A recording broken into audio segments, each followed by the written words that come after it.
Hello student, कैसे हैं आप लोग। उम्मीद करते हैं कि आप लोग बेहतर होंगे और अभी तक के आपके सपोर्ट और प्यार के लिए दिल से धन्यवाद।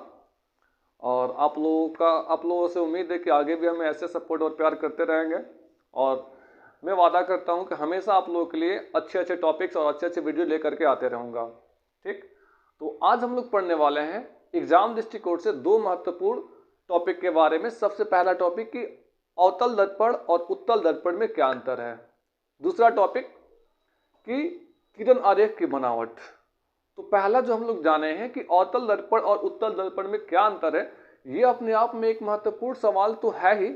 उसके अलावा अगर हम किरण आरेख की बनावट जान जाएंगे तो हमें दर्पण में प्रतिबिंब कैसे बनता है, कहाँ पे कोई वस्तु रखा जाएगा तो उसका प्रतिबिंब कहाँ बनेगा, सीधा बनेगा कि उल्टा बनेगा, वास्तविक बनेगा कि काल्पनिक बनेगा, ये हमको समझ में आ जाएगा। ठीक, तो दोनों के दोनों टॉपिक अपने आप में एक महत्वपूर्ण टॉपिक है। तो आइए इनको समझने की कोशिश करते हैं। ठीक है, तो पहला टॉपिक बोल रहा है अवतल दर्पण तथा उत्तल दर्पण में अंतर। ठीक, इसमें अंतर स्पष्ट करना है। तो पहला इसमें अंतर कह रहा है कि अवतल दर्पण का परावर्तक सतह दबा हुआ रहता है। आप लोग अगर पहले का अवतल दर्पण और उत्तल दर्पण पढ़े होंगे तो वहां पे लिखवाया गया होगा कि वह दर्पण जिसका परावर्तक सतह दबा हुआ रहता है उसको कहते हैं अवतल दर्पण, और वह दर्पण जिसका परावर्तक सतह उठा हुआ रहता है या फिर उभरा हुआ रहता है उसको बोलते हैं उत्तल दर्पण। तो उसी के आधार पर यहाँ पे अंतर हो जाएगा कि इसका परावर्तक सतह दबा हुआ रहता है, किसका, अवतल का, और इसका परावर्तक सतह उठा हुआ रहता है। और इसमें अवतल दर्पण में इसका फोकस दूरी ऋणात्मक मतलब निगेटिव होता है, जबकि उत्तल दर्पण में इसमें इसका फोकस दूरी धनात्मक मतलब पॉजिटिव होता है। ठीक, और अवतल दर्पण में इसमें काल्पनिक तथा वास्तविक दोनों प्रकार के प्रतिबिंब बनता है।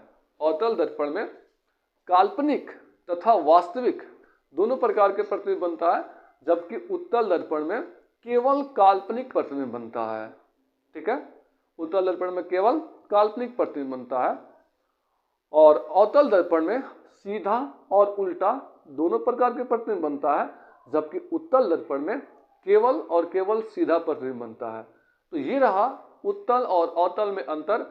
इसके बाद हम लोग जानेंगे किरण आरेख की बनावट। अगर आपको इसको नोट करना है तो हम हट रहे हैं, आप लोग नोट कर सकते हैं, वीडियो को पॉज करके नोट कर सकते हैं या फिर स्क्रीनशॉट ले सकते हैं।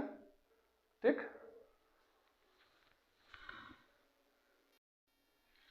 अब हम लोग जानेंगे कि किरण आरेख की बनावट कैसे होती है। मतलब ये हुआ कि दर्पण के किस भाग से अगर कोई किरण गुजरेगी तो दर्पण से परावर्तन के बाद वो फिर कहाँ से गुजरेगी। मतलब ये हुआ कि किरण कहाँ से दर्पण पे पड़ेगा तो फिर दर्पण से परावर्तन होगा तो वो किरण कहाँ पर मिलेगा। ठीक है, आइए इसको समझते हैं। पहला इसमें है कि मुख्य अक्ष के समांतर आने वाली किरणें दर्पण से परावर्तन के बाद फोकस से गुजरती है या फोकस से गुजरती हुई प्रतीत होती है। यानी मुख्य अक्ष के समांतर आने वाली किरणें दर्पण से परावर्तन के बाद फोकस से गुजरती है या फोकस से गुजरते हुए प्रतीत होती है। ठीक, एग्जाम्पल के तौर पे यहाँ पे आप लोग देख सकते हैं कि ये किरण मुख्य अक्ष के समांतर आ रही है और दर्पण से परावर्तन के बाद फोकस से गुजर रही है। इसको अगर हम उत्तल दर्पण में समझें तो ये किरण मुख्य अक्ष से समांतर जा रही है वाला, और दर्पण से परावर्तन के बाद फोकस पे तो नहीं जाएगा लेकिन ऐसा प्रतीत होगा कि फोकस से आते हुए प्रतीत हो रहा है। देखिए यहाँ पे।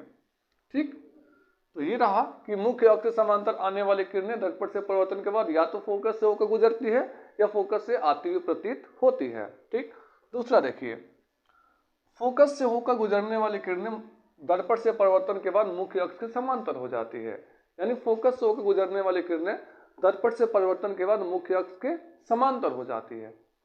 देखेंगे यहाँ पर ध्यान से आप लोग कि किरण फोकस से होकर गुजर रही है और फोकस से गुजर रही है तो जब इसका परिवर्तन हो रहा है दर्पण से तो वो मुख्य अक्ष के समांतर हो जा रही है। यानी फोकस से गुजरने वाली किरणें दर्पण से परिवर्तन के बाद मुख्य अक्ष के समांतर हो जाती है। ये तो अवतल दर्पण में है। इसको उत्तल दर्पण में समझिए कि ये फोकस की तरफ आपतित हो रही है किरण। ठीक, तो फोकस से गुजरने वाली किरणें दर्पण से परिवर्तन के बाद मुख्य अक्ष के, ये मुख्य अक्ष से इसके समांतर हो जा रही है। ठीक, तो ये रहा दूसरा नियम। ठीक, अब तीसरा हम लोग समझते हैं कि वक्रता केंद्र से गुजरने वाली किरणें पुनः उसी पथ पर वापस लौट जाती है।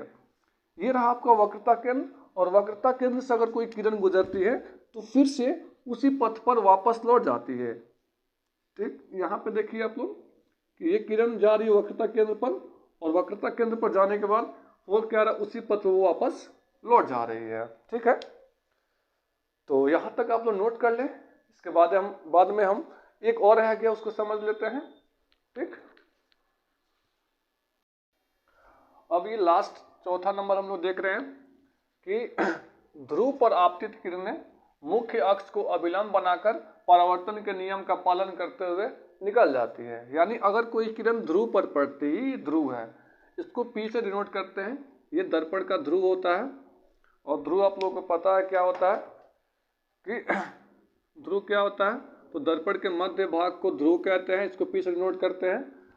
तो ध्रुव पर आपतित किरणें ये मुख्य अक्ष से मुख्य अक्ष को अभिलंब बनाकर परावर्तन के नियम का पालन करते हुए निकल जाती है। ये मतलब ये वाला कोण इस कोण के बराबर होगा, ये वाला कोण इस कोण के बराबर होगा। ये अवतल दर्पण में दिखाया गया है, ये उत्तल दर्पण में दिखाया गया है। ठीक है, तो ये अगर आप लोगों को याद रहेगा, ये तो उतना खास इंपॉर्टेंट नहीं है, लेकिन वो शुरू के जो 3 किरण आरेख है अगर वो आप लोगों को याद रहेगा तो प्रतिबिंब बनाने में कोई कठिनाई नहीं होगी। तो आप लोगों से रिक्वेस्ट है कि वो तीनों के तीनों याद कर लीजिए, और इसके मेरा नेक्स्ट वीडियो आएगा प्रतिबिंब कैसे बनता है। अगर वस्तु को फोकस पर रखेंगे तो प्रतिबिंब कहाँ बनेगा, अनंत पर रखेंगे तो प्रतिबिंब कहाँ बनेगा, मतलब अलग अलग स्थिति में वस्तु रहेगा और उसका प्रतिबिंब बना करके हम लोग देखेंगे बिना रटे। ठीक है, तो अगर आप लोगों को वीडियो अच्छा लगा हो तो प्लीज़ लाइक और शेयर ज़रूर करें, और चैनल को ज़रूर सब्सक्राइब करें अगर आप लोग नए हैं तो। और हमेशा हम आप लोगों के लिए नए नए वीडियो लेकर आते रहेंगे। तो आज के लिए इतना ही, धन्यवाद।